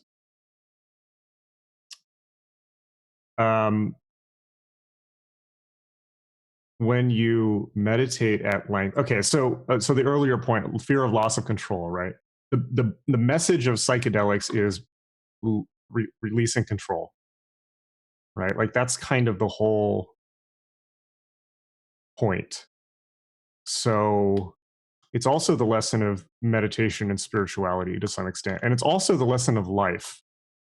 You don't have to be, I mean, it's like, in a way, spiritual exercises, psychedelics, it's like you're really kind of rehearsing for life in a strange way. But life has an agenda, right? Whether that's consciously determined or not, who knows? But life has, again, it's like patterns, right? There's certain patterns to human life. Life has things that it needs to show you, and one of them is one's fundamental inability to control existence. And that's been, described as breaking the ego and all that. But, life will force you to let go. And it's the same when you do that, when you're okay with letting go, it becomes the same as when you let go in the psychedelic state, which is if you let go in a trip, it becomes really good. So I hear, because I only drink instant coffee, okay? So don't get any ideas. But so I've heard. You're funny, Jason. I'm just, I just collect D&D books and drink instant coffee. That sounds like my life. We'll roll those dice. Actually, it sounds more like Graham Dunlap, but okay. So the whole point is relinquishing control, right? It's like that's the point. Why? Because it's preparation for death, right? Because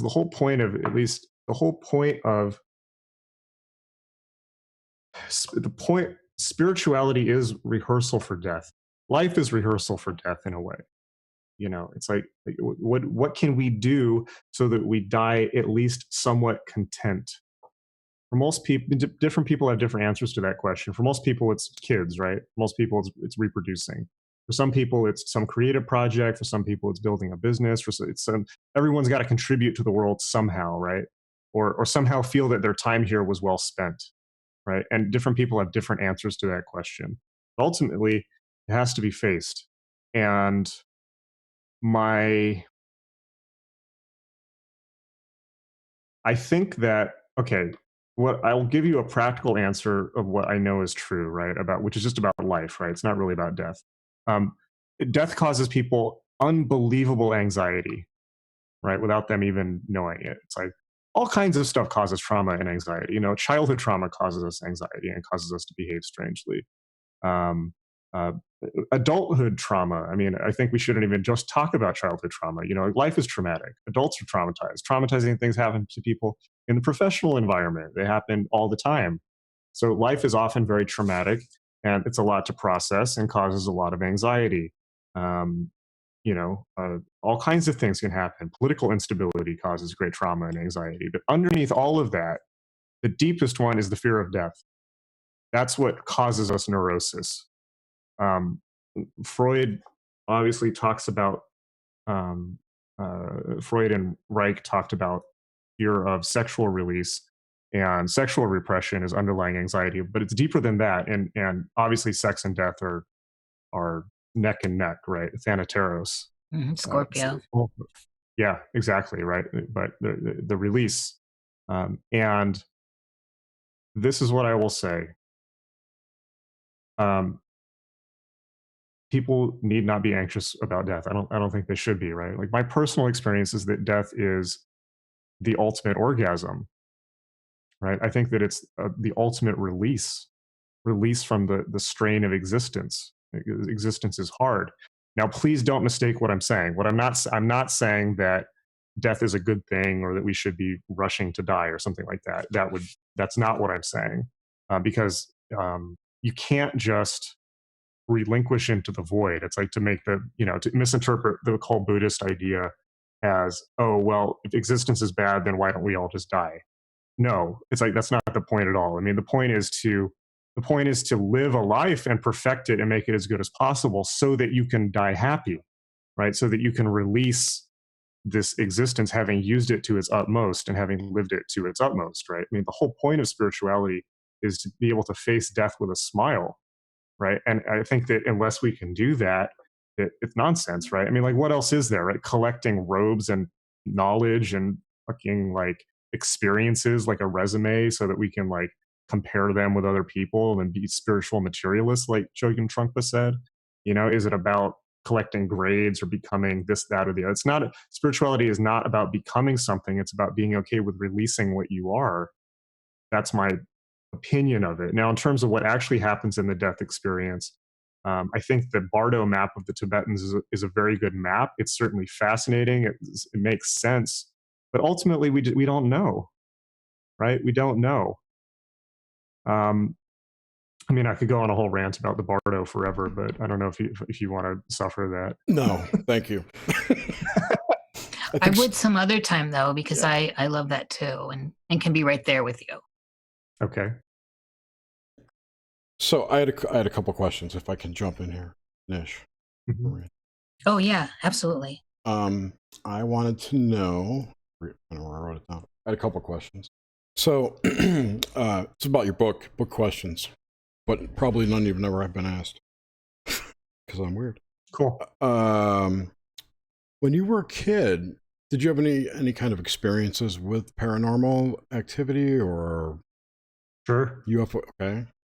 Anything that, as you think back to that now, after you've written your book, can you relate any of that activity back to what you've learned or what you've experienced? That's an interesting question. What do you think about that?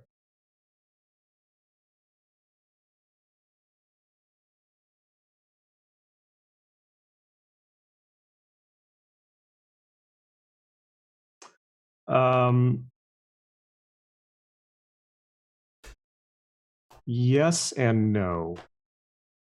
Yes, there's a lot of very, very clear stuff, but unfortunately, I'm going to have to keep most of it to myself. Okay. But more broadly put, I will definitely say You think about this. A yes is sufficient. My thinking is that these entities, the angels, for instance, are not in our timeline, not in our linear time, right? They exist outside of that. So once you've engaged them, there's no reason they can't go back through your timeline and do stuff. Oh yeah, no, I agree with that. Yeah. So but I think that's why be careful what you start, particularly with Enochian. It's like I think you're absolutely right. Yeah. Magic is nonlinear. It exists, outside the circles of time, as Kenneth Grant so famously put it. And I think that's absolutely correct. One of my students asked me about this recently. They asked me, do you think that Peter Carroll's concept of retroactive enchantment is real? And I said, yeah, I think it is, but it's not exactly quite that linear. It's basically what you said. It's that, like, something, if you interact with something that's outside of time, it gets to interact with your entire timeline. And regardless if it likes you or not. I mean, well, that's, could happen. Hence the importance of making sure you know who your designated higher power is. Exactly.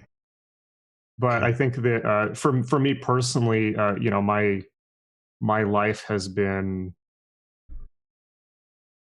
very closely entwined with this entire work. It's like, it's not something that I could have put down. The whole, not just D and Enochian, but the entire Western magical tradition has essentially been the core theme of my life since I was a teenager. And it wasn't, I never joined the OTO. I never joined organized hermetic groups. I was a chaos magician. But all the other magicians I was interacting with, none of them were hermetic magicians. They were all interested in chaos magic or Voodoo or NLP or something like that. But the D specifically, and particularly since I read Francis Yates' book, The Rosicrucian Enlightenment, when I was like, I think 20 or 21, it took over my life, in a way that I didn't have full control over, I don't think. I'm wondering if maybe you had some lineage connection or something to D. Maybe you're his reincarnation.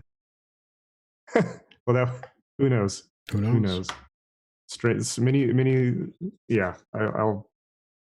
I like by the way, one of the reasons why I said, like, I don't want to, like, I try to keep close to the chest on that also, is because, it's too easy to say things that sound outlandish and of course cartoony. No, of course, and your personal reality is your personal reality, and we don't want to steal that from you. I don't want people to think it's because it's behind a paywall. No. Yeah, I get it. It's a personal thing. I totally understand. Yeah. All right, those are my questions, Nish. I have a couple. So if you're willing to go there before we take the questions from the chat, a couple woo-woo questions, Jason. Okay. Sure. So what are your thoughts on, and of course, as with everything here, this is just pondering, and I just always need to reiterate that we're just pondering. It's fodder, and people need to not take everything so seriously, right? Anyway, what are your thoughts on space? Is it real? Is it water? What, like, where do you land on that? All this chatter that goes on about it. Space is in outer space, or the element space? Outer space, or not inner space, but yeah, that which is above us, where the stars live and the moon and the celestial bodies are. Is it real? I'm just asking. There's a lot of people say it's not. So people say it's not real. Yes, there's a huge amount. Were they on the Skeptico podcast? Not yet. No comment. Okay, we'll go from there. What about the moon landing? I worked for Buzz Aldrin. Yes, of course it was real. Okay, so this is why I said woo-woo.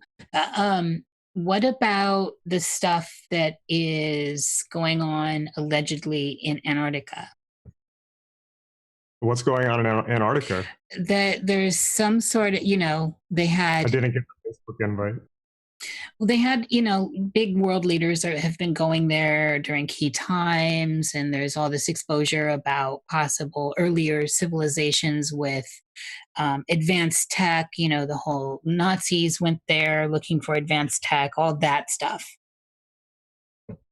Well, the Nazis definitely did go there, and named some parts of it in terms of advanced tech. I don't know. I doubt it. I think that what is real in terms of advanced tech and things like that I can tell you about, which is quite frightening, is New Zealand. The fact that all of the, and this is well documented, all the richest people in the world, like people who go to Davos in Switzerland and things like that, are hard at work building bolt holes in New Zealand and maybe in Antarctica for all we know. It's possible. Where all the wealthiest, most powerful people in the world right now are convinced that the apocalypse is nigh, food's going to run out, there's going to be mass food riots, and that everyone will be coming after them first. So they want to, no, it's a real thing. So they're basically building underground bunkers in New Zealand where they can hang out with their buddies and wait out the apocalypse. It's kind of crazy. Well, it's really crazy. Douglas Rushkoff just wrote an article for, I think, The Atlantic, but it was also on Medium, where he talks about being brought into a meeting of like hyper billionaires, like 0.01%, 0.01 percenters, who were kind of asking him, like, how do we survive the apocalypse? Because they're all convinced that everyone's going to be out for blood, and they're all trying to get to Mars. They want Elon Musk to, get them to Mars. Did you ever see that movie, Elysium? Yeah, with Matt Damon? Suggestion. Yes. Yeah. That's basically what's happening, right? That's what they're trying to do. If they could do that, they would, be living in an O'Neill colony off world. This is that's crazy, right? It's like, what have you considered actually trying to like fix the problems here?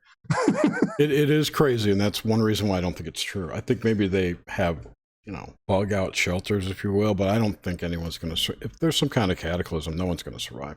And if you do, you don't want to, Well, it'll probably be, what'll happen? It's like, it'll probably be the people you least expect, right? It's like the whole thing about the roaches inherit the earth, it's like, you think the richest and most powerful people are going to survive the apocalypse? No, they're too dependent on too many technologies and medicines and things like that. Yep. It's like going to be people in the ghetto who survive, people who live in the slums at Rio de Janeiro, people who are accustomed to chaotic conditions, will survive. Right. That's what I think is going to happen. Facebook goes down for a week and the world goes ape shit.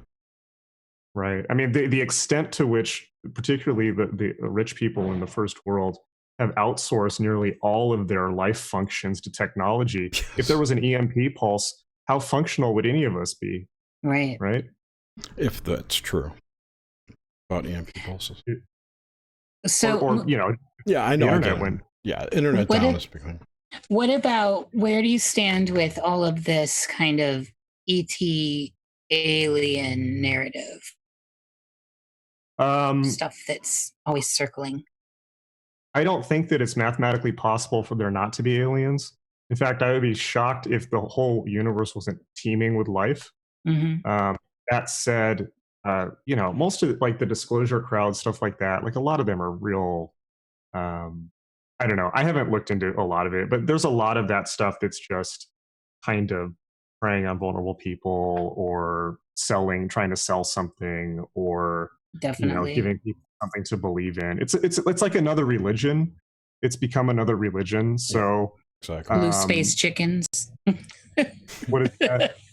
That one's for Chanter and Lee. You don't even want to know. There's a group of people. Corey Good. One of the larger groups of UFO people have a following built around some blue avian aliens. Oh! I think I've heard about that. Yeah. It's bollocks. Yeah, it's a cult in and of itself, which is just founded in a comic book, essentially. In LA, one of the weird things that's happened in LA, maybe people will stop doing this, but in the New Age world in LA, which I do my very best to insulate myself from. People got very into thinking that they were aliens, and people would like literally at parties be like, "Oh, like what type of alien are you?" Like as if they were incarnated aliens in the Earth plane or something like There's that. a whole lot of that dear. going on. Yeah. It's everywhere. Yeah. You need to watch YouTube more often. Yeah, or not. Oh, Jason, Everyone stay away. thinks they're a Danger. Pleiadian or an Arcturian. My favorite YouTube genre is this may date me a bit because it may have passed by now, but there was this YouTube genre of like high schoolers like putting out spells to turn themselves into mermaids and vampires. Does this sound familiar? No, it sounds interesting. It was like literally it'd be like some kid with a YouTube. It's like if you go in the mirror and recite, I'm a mermaid of the deepest blue waters 5 times in the mirror, you will turn into a mermaid. Wow. But totally sincere, like not as like a just like. But now you could do this in Dream. See, we could just shift over and. Right. There you go. And I guess there's the example and a good wrap up too. It's it's all murky water in the end. And it's all subjective. Do you have any questions, Jerry, from the chat? One question from Lee, which is like way in left field here. Have you ever done EST or Landmark or LifeSpring workshops? No, I've had tons of people try to rope me into that thing, but I got good cult detectors. Mm-hmm. Good. Yeah, good for you. Same here. Yeah. Yeah, Modwiz, that's true. All right, great. Well, that's Landmark people are super pushy about trying to get more people into it, and that's always it's so sign. Yeah, that is like a big red flag when it's getting pushed on you. You get sick of talking to the same cult members day after day. I wanted to congratulate you on the depth and size of this book you created that you've been touring. Anyone can hear you anywhere right now talking about it, but that's a major feat. And I bow to you on that and can't wait to dig into it. Yeah, I have it. Thank I've you. already started it. Appreciate that. Please, if you'd like to talk about or plug it, go right ahead. We talked about, talking about it. So the book is called John Dee and the Empire of Angels. It's out now from Inner Traditions. You can find it on Amazon. You can find it at my website for it, which is johnd007.com. And it's it's almost 600 pages long. And it's a massive hardback. And it's a biography of John Dee, who's the most, kind of the greatest magician in world history, who lived in the 16th century in England and is responsible for creating modern science, for creating the British Empire, and doing magic for 10 years to talk to angels, believe it or not. And but what that book really is, by the way, is the history of Western magic. It's like the one book that explains the whole thing. And what that really means is this book is, if you want to understand reality, if you want to understand where we've come from, what magic is, what Western civilization is, what America is, what England is, why the world is the way it is, this book explains the whole thing. It shows how our entire world is a magic spell that was created 500 years ago that we're all living in. And shows how we might need to become magicians too, to break out of it and live our own dreams instead of somebody else's. So it's John Dee and the Empire of Angels. It's been getting really good, great reviews. I think last time I checked, it was already in its 4th printing. And I hope that people really enjoy it. I spent 3 years on it, and it's the greatest possible book I could have written. I put everything into it, so I'm glad you guys are digging it. Yeah, I'm totally. Yeah, it's masterful. It's great. It actually has made me think of another show idea, which I'll talk to you about afterwards. All right, so thank you so much, Jason, for joining us. It was great having you here. Thank you. We really appreciate it. Thanks, everyone in the audience. Thank you, Nish. And also, Jason, how can people get a hold of you in general, your website? I have all the links. Okay. So best place to go is jasonlouv.com, and that's got all my projects there. Of course, it's got my social media, so Twitter and Instagram and all that. It's also got my podcast, which I'm now running, which I do every week, which is just Ultraculture with Jason Louv. That's linked there also. And my school, magic.me, my school for magic, where I teach all this stuff, including lucid dreaming, chaos magic, all of that, ceremonial magic, astral travel, everything, tarot, I Ching.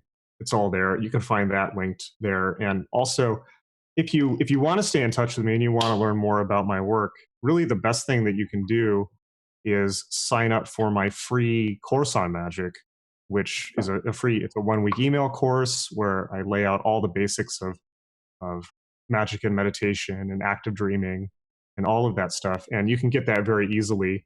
All you have to do is text the word shaman, SHAMAN, to the phone number 44222. So it's the word shaman to the phone number 44222. If you're in the US. If you're not in the US, just go to jasonlouv.com. You'll find extra a link there. data charges may apply. Yeah, I actually took your magic class when it first came out. I thought it was chaos magic. It was last year, late last year. It was good. I really enjoyed it. Shaman to 422? Yeah, the word shaman to the phone number 44222. 4422. Got it. Okay. It's in the notes now. All right, great. Thank you, Jason. Thanks, this Jason. was fantastic. Yeah, it was great hanging out with you guys. I really enjoyed it. Great. And be sure to tune in next week. We're going to have Laird Scranton here. We're going to have some interesting discussions about Dogon dreams. So anyway, everyone, Hello. have a great evening, and we'll see you next week. Bye.